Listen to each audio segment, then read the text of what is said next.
तो भाई होंगे, चुनाव तो ये नेचुरल प्रक्रिया है। अगर चुनाव हो तो हम आना जाना छोड़ दे कहीं। अब वो बीजेपी वाले तो वहाँ कहते हैं जी जहाँ चुनाव हुआ वहीं जा, यहाँ क्या बीजेपी की सरकार है। यहाँ के सरकार से भी पहले भी बातचीत हुई और फिर उनसे बातचीत करेंगे कि जो समाधान है उसका निपटारा करो।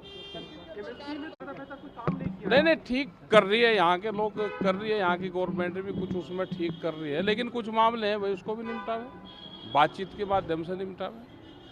वो कुछ मामले क्या नजर आते हैं नवारायपुर के साथ के अलावा और क्या क्या है? अरे यहाँ से चिट्ठी लिखे नहीं कि जैसे हम कर रहे हैं ऐसे ही भारत सरकार भी लिखे, करें वे भी आंदोलन में साथ दे वे भी। देखो जब तक एमएसपी गारंटी कानून नहीं बनेगा किसान को लाभ नहीं होगा, दूसरे किसान यहाँ पर ले आएगा क्या उसका भी बिक जाएगा।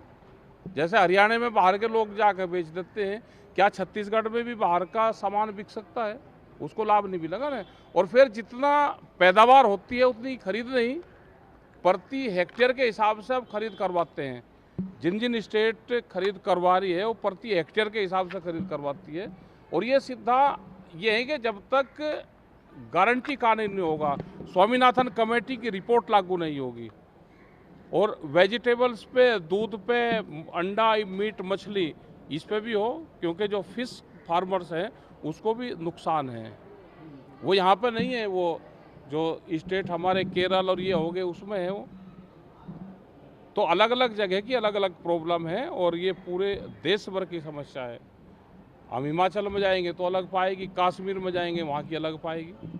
और गारंटी कानून, क्योंकि सरकार कहती है जी हम 6,000 रुपये दे रहे, भाई 6,000 आपने जैसे धान की खरीद है बिहार में और पूर्वांचल में इधर 1,200 रुपये क्विंटल पे कर रही है, 800 रुपये क्विंटल पे, तो 800 रुपये पर क्विंटल काट दिया, 4 क्विंटल में आपने कर दिया, तो ये नुकसान है।